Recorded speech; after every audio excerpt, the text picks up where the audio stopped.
Stefanos Tsitsipas a-t-il perdu Roland-Garros en jouant près de 8 heures sur ses 2 premiers tours? Ça me fait penser un petit peu à ce qu'a fait Andy Murray en 2016 en jouant aussi près de 8 heures et 2 matchs en 5-7. Bon, pour Tsitsipas, c'est un match en 5 et un match en 4. Mais avec un match en 4 qui a duré plus longtemps que le match en 5. L'autre question qu'on va se poser quand même, c'est est-ce que Gilles Simon est maintenant favori pour Roland-Garros? Évidemment que non, mais la vraie question c'est jusqu'où peut aller Gilles Simon? Jusqu'où peut aller Gilles Simon? Peut-il encore nous faire rêver? Peut-il encore me faire rêver? 500 victoires pour Gilou, c'est la fête, on en parle tout de suite.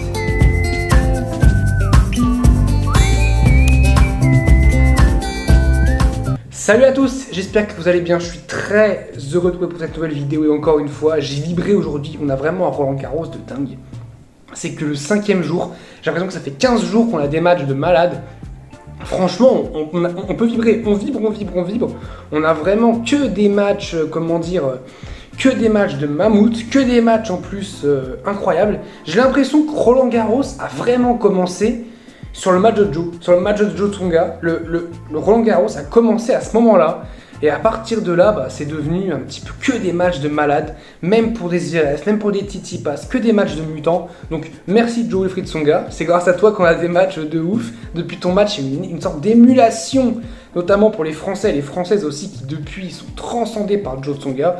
On en parlera justement, mais on va commencer par la question du jour, la question peut-être la plus importante, puisqu'on va parler d'un favori, un de mes 4 favoris. Pour moi, je plaçais Novak Djokovic en premier. Lui, je le place en 4e. Je le plaçais un petit peu en retrait. C'est Stefanos Tsitsipas. Et la question que je pose, qui est une question légitime, c'est Tsitsipas a-t-il perdu Roland-Garros?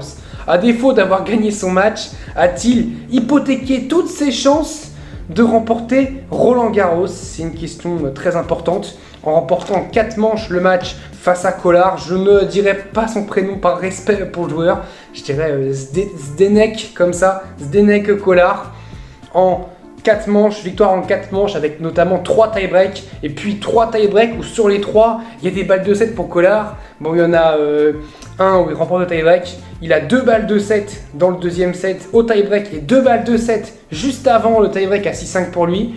Dans le 4e set, il mène 6-2 dans le tie-break. Donc Tsitsipas s'en sort vraiment miraculeusement. En tout cas, il est miraculé qu'il n'y ait pas eu de 5e set parce qu'on était vraiment à ça d'avoir un 5e set. Il a sorti la catastrophe parce qu'on était vraiment pas loin du match de 5 heures si jamais on avait un 5e set. Je trouve quand même que Tsitsipas est très tendu. Alors je pense qu'il a vu le tableau. Tout comme nous, on l'a vu le tableau. On a clairement vu qu'en haut, il y a Novak Djokovic, il y a Alcaraz, il y a Nadal, il y a Zverev.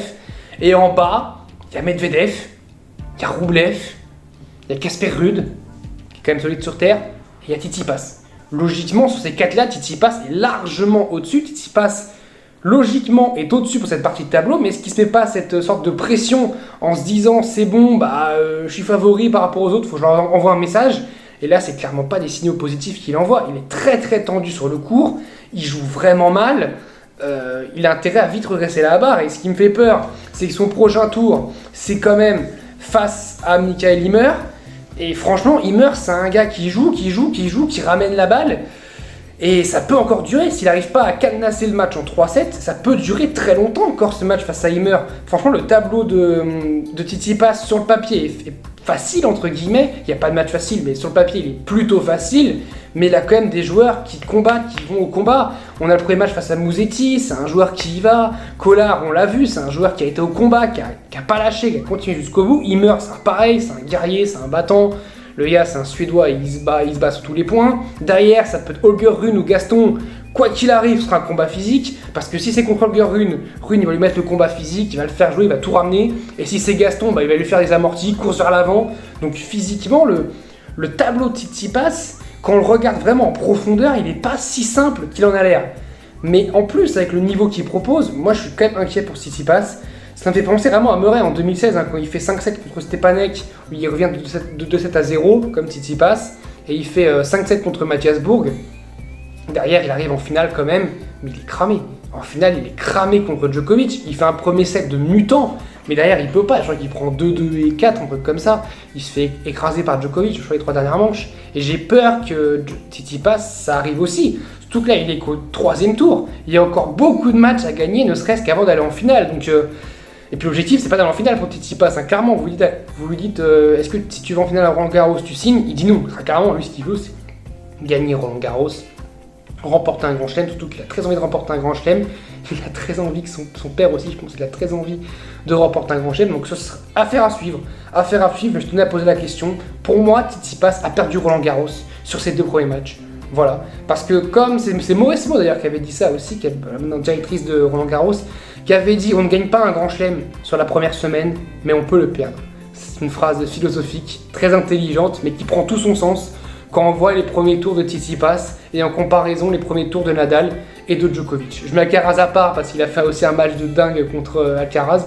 Mais voilà, Djokovic, Nadal, on voit, ils ont 35 ans, les deux, ils savent parfaitement comment jouer un match de tennis, parfaitement comment gérer un match en 3 manches. On voit que Djokovic, face à Molchan, s'est tendu un petit peu dans le 3e, il est breaké, mais il s'en sort, il va jusqu'au tie-break et il s'en sort au tie-break. Et Tsitsipas, on voit, il galère. Zverev, il galère. Alcaraz, il a galéré face à Ramos Vinolas. Donc, encore une fois, on voit que les 2 membres du Big Three qui sont présents, ils sont au-dessus. Ils sont clairement au-dessus. Pour le moment, de ce qu'on voit, ils sont au-dessus. Est-ce que ça va changer au fur et à mesure? Surtout qu'il y en a un des 2 qui va sans doute éliminer l'autre. Donc, voilà. On verra au fur et à mesure du tournoi comment ça va se dégoupiller. Et je vais poser une question qui me fait plaisir, c'est jusqu'où ira Gilou? Honnêtement, j'avais très peur physiquement de l'état de Gilou après son match face à Pablo Carreño Busta parce que voilà, il a fini à 1h15 du matin, il a mis plus de 4 heures, il était lessivé sur le court, il a dû se coucher vers 5h du mat, donc ça devait être très compliqué. Il a fait un double hier, bon le double c'était un match de décrassage, donc je pense pas qu'il s'est entraîné hier, il a juste fait le double. Il s'est éclaté avec Hugo Gaston d'ailleurs, qui est le seul français aussi avec Gilou qualifié au 3e tour. Bravo Hugo Gaston, qui a fait un match facile face à Kachin. Je pensais que ça allait être plus compliqué que ça, je pensais que ça allait être un match piège, mais il l'a bien géré. Bravo Hugo, c'est vrai qu'Hugo à Paris, c'est quand même chez lui, hein, comme j'ai dit dans la vidéo, c'est quand même chez lui. Ben, il l'a encore prouvé. Mais Gilou qui a fait un grand match face à Johnson, même si on a vu au démarrage, hein, la peur, la frayeur que j'avais au début s'est révélée. 3-0, double break pour Johnson, avant que la machine, Simon, qu'il tisse sa toile, qu'il continue à tisser sa toile, comme il a tiré dans ses griffes Carreño Busta. Là, il a attiré dans son style de jeu Steve Johnson. J'ai vraiment adoré encore une fois, mais tactiquement, je me dis Simon, mais qu'est-ce que c'est intelligent tout ce qu'il fait. On voit son revers à Gilou quand même, c'est quand même quelque chose de dingue. On voit qu'il peut très bien construire avec son revers. Il a été beaucoup vers l'avant, beaucoup de bonnes volées pour Gilou. Alors, on a vu sur la fin un petit peu tendu, il a fait un moment en 3 matchs pour gagner un point, très tendu le Gilou sur la fin. Mais voilà, le premier set, il réussit à remporter 7-5. Le deuxième, il n'y a pas de match, il déroule. Le troisième, il break très vite. Il break à 2-1. On se dit, ah ça y est, c'est bon, il s'envole vers un match facile. Il sert pour le match à 5-3. Il se fait débreaker, enfin à 5-4, il se fait débreaker. Derrière, il a balle de break à 5 partout, il n'arrive pas à breaker. C'est très compliqué. Il va au tie-break et là, j'ai un stress de malade parce que il tire à la langue, franchement. Rien que sur la photo, là je vous montre, il tire à la langue. Il en peut plus, Gilou. J'ai très peur de ce qui se passe s'il y a un 4e set et potentiellement un 5e. Ouf, il gère bien le tie-break. Et puis Johnson l'aide aussi parce que sur la balle de match, il fait un chip qui part quand même assez loin derrière. J'ai adoré en conférence de presse qu'a dit Gilou quand il dit oui, ce chip, voilà, je voulais qu'il sorte. Mais je pense qu'on voulait tous qu'il sorte et voilà, du coup il est sorti grâce à ça. C'est grâce à vous qu'il est sorti ce chip. Voilà, j'ai adoré quand il a dit ça, Gilou. De toute façon, ses conférences de presse, il est en roue libre, hein, clairement. On sent qu'il s'éclate, qu'il prend plaisir. Il sait que c'est son dernier Roland Garros. Et vas-y, éclate-toi. J'allais dire éclate-toi gamin, mais non, parce qu'il a 37 ans. Mais éclate-toi, papy Gilou. Vas-y, fais-toi plaisir. Continue, va jusqu'au bout, va jusqu'où tu peux. Là, prochain tour, Marin Cilic. Alors, je peux avoir de l'espoir. Parce que Marin Cilic, c'est quand même largement différent de Fucsovics. Ça aurait été Fucsovics, j'aurais dit aucune chance, c'est fini, nada. Parce que Fucsovics, c'est un joueur qui joue l'échange, c'est un joueur qui peut faire 5, 10, 15 coups de raquette, et là Gilou aurait été cramé. Alors que face à Cilic, on l'a vu, il mène 6-2 au face-à-face, je crois, et il a perdu à l'US Open 2014, quand Cilic gagne, il avait le break, enfin balle de break dans le 5e set. D'ailleurs, c'est le dernier à avoir pris un set à Cilic, hein. Il prend 2 sets à Cilic, il perd au 5e face à Cilic. Il n'a jamais perdu face à Cilic à ce moment-là. Je me souviendrai toujours, juste avant le match, il dit j'ai jamais perdu face à Cilic. J'ai même gagné à chaque fois plutôt facilement. Donc ça peut être un match prenable pour moi. Et il perd en 8e face à Cilic. Et derrière Cilic qui déroule, Berlic, Federer, Nishikori, 3-7, net, clair. alors qu'on aurait pu potentiellement avoir un Gilou face à un Gaël Monfils en demi-finale. Pour moi, c'est un des plus grands regrets pour les Français en Grand Chelem, cette US Open 2014, entre Gaël Monfils qui a 2 balles de match face à Federer en quart de finale, et Gilou qui a balle de break dans le 5e face à Marin Cilic en 8e de finale. Bref, on va pas quand même refaire le temps, ils ont fait une très très belle carrière les 4. Je ne dirais jamais le contraire, mais Gilou, faut qu'il s'éclate. Ça veut dire que Cilic, il sait comment le jouer. Tactiquement, j'ai pas peur du tout, parce que je sais que de toute façon, c'est un monstre tactique, Gilles Simon. Il réfléchit autant qu'il marche. Donc, c'est sûr qu'il sait comment jouer Cilic. Il sait comment retourner, mais l'avantage, c'est que les points, Cilic va pouvoir raccourcir les points. Parce que c'est un joueur, voilà, il joue en 2-3 coups de raquette, contrairement à Fuxovis. Et c'est là où je me dis que Gilou a sa chance. Parce que physiquement, ça va être moins dur que face à Fuxovis. Et comme Cilic c'est un gros serveur, c'est plutôt mentalement que ça va être dur. Mais Gilou est un excellent retourneur. Franchement, Gilles Simon est un excellent retourneur. Peut-être un petit peu moins maintenant que dans le temps, que dans le passé, mais ça reste un excellent retourneur. Et puis j'espère que ce sera peut-être sur Central ou l'Anglaine, donc ce sera sur un grand cours.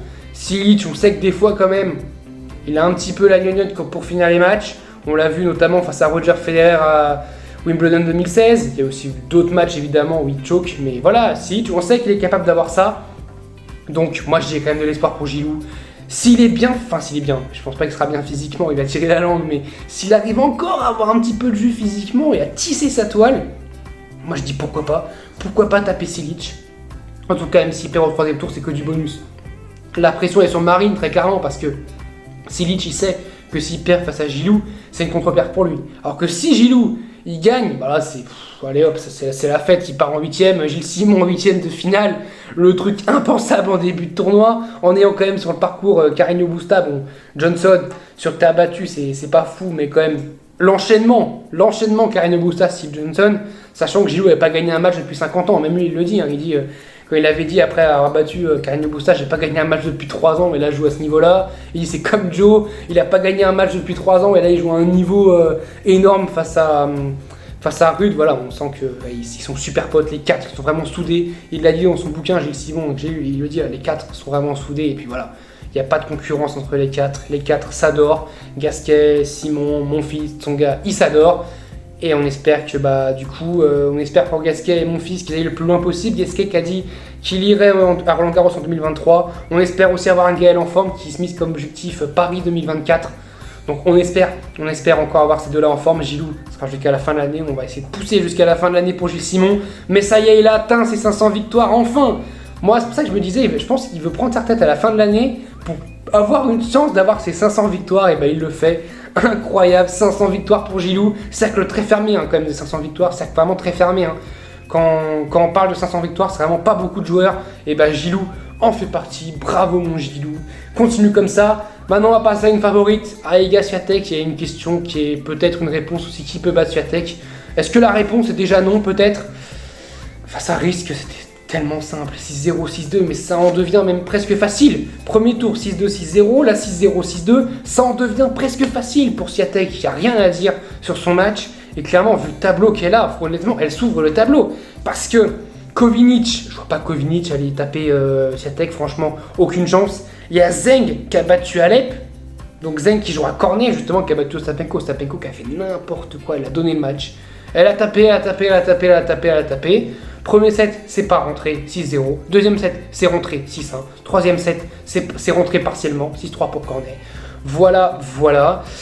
Zeng face à Cornet, donc Zeng ou Cornet sans doute en 8e de finale pour Swiatek. Je vois pas du tout ce qui peut se passer, à part une Cornet peut-être portée par le public. Et encore, ça paraît quand même impossible. Ensuite, ce sera pas Pliskova, puisque Jean-Jean a fait l'exploit de battre Pliskova. Bravo à Jean-Jean, très belle surprise, très belle histoire, de ce Roland Garros, 26 ans, qui était un espoir de dingue à 12 ans et qui s'est blessé, puis qui a arrêté le tennis pour reprendre le tennis en 2020, qui est 250e mondial, très belle wildcard. D'ailleurs, Mauresmo, qui a eu chapeau Mauresmo quand même. Alors Gilou, la wildcard, t'avais pas le choix entre guillemets de mettre la wildcard à Gilou, mais qui est au 3e tour. Jean-Jean wildcard, qui est au 3e tour. Franchement, chapeau Mauresmo, qui a quand même trouvé de belles perles en wildcard. Donc ça peut être une Pegula, peut-être en quart de finale pour Swiatek. Honnêtement, franchement, je vois pas. Peut-être Badoza, mais Badoza, je la trouve très tendue. C'est un peu comme Tsitsipas, elle a du mal. Je la trouve vraiment tendue sur ses matchs. Franchement, il n'y a que Swiatek qui a l'air d'être sereine. Et voilà, pour moi, Swiatek, elle va aller au bout. En fait, je vois pas qui peut battre Swiatek. Franchement, en fait, je pose une question, mais je la réponds. Je vois pas, personnellement, je vois pas qui peut battre Swiatek. Elle va, je pense, aller au bout. Et que la pression, peut-être qu'il peut la rattraper. Mais pour moi, elle va aller au bout du bout. Le programme du jour pour cette 6e journée. Alors, je découvre avec vous parce que je l'ai pas vu. Je vous avoue que je l'ai pas vu. Bencic, Fernandez en premier match sur Châtrier. Ok. Djokovic, Bedene qui joue logique. Djokovic qui est passé sur l'Anglaine, qui a joué en direct. Bah là, il joue en journée sur le central. Logique. Diane Paris, qui je pense joue sur le central maintenant tout le temps, face à Sloane Stephens. Match piège. Enfin, match piège. C'est pas un match piège, on connaît Stephens, donc match compliqué. Corda face à Alcaraz en night, ça c'est un très très beau match. Par contre, Amazon qui quand même prend 2 fois Alcaraz à la suite, parce qu'ils l'ont eu sur Simone Mathieu sur le dernier match. Et là, ils se le retrouvent sur le central sur Philippe Chatrier, donc peut-être qu'ils font peut-être un petit peu la gueule sur France TV de pas se taper, de pas avoir Alcaraz. C'est un peu triste pour France TV. Peut-être. Sur l'Anglaise, Anisimova Mukova, match très intéressant. Anisimova, peut-être qu'il y a une de mes outsiders pour moi, qui a vraiment une carte à jouer, notamment sur la partie base de tableau. Coco Gauff contre Kanepi, match sympa aussi. Van de Zandschulp, VDZ face à Rafael Nadal, j'ai peur pour VDZ. Éclate-toi, fais-toi plaisir VDZ, fais comme Coco Moutet, fais-toi plaisir sur le court, fais comme Thompson, essaye de te faire plaisir, voilà, éclate-toi. Et puis on aura, pour finir, notre miraculé, le deuxième miraculé après Carlos Alcaraz, on aura Alexander Zverev qui sera évidemment sur les courts matchs aussi à voir pour Zverev qui jouera face à Nakashima. Nakashima qui n'aime pas un genre de terre, mais qui a fait 2 bons matchs, qui a battu Grigspor en 3 manches. Donc pas un match simple pour Alexander Zverev. Sur Simone Mathieu, on a Grigor Dimitrov contre Schwartzmann, match très intéressant. Grigor Dimitrov qui avait défoncé Schwartzmann à Madrid. Et ben j'ai peur qu'il fasse pareil. Je le trouve très très bon, Dimitrov, vraiment. Il joue très très bien au tennis en ce moment, très très régulier. Il n'y a que Tsitsipas qui l'a battu à chaque fois, j'ai l'impression. Kerber qui jouera face à Sasnovic, match très intéressant aussi. Azarenka face à Teichmann et puis Nouri Keshanov. Franchement, un beau match. Franchement, c'est peut-être des joueurs qui sont pas trop aimés, mais ça peut être un beau match. Cameron Nouri, je vois aller loin. Franchement, honnêtement, je vous l'ai dit, pour moi, Cameron Nouri va peut-être battre Alcaraz. Vu ce qu'a fait Ramos Vinolas contre Alcaraz, pour moi, si Cameron Nouri va en 8ème de finale, il bat Alcaraz. Parce qu'avec son style de jeu de gaucher, il peut vraiment le faire chier. En tout cas, on se retrouvera très vite. Peut-être qu'Alcaraz aura perdu demain, qui sait. Je pense pas, face à Corda de nuit, je suis pas sûr que Corda gagne ce match, en tout cas on verra. Je vous dis salut à tous, portez-vous bien.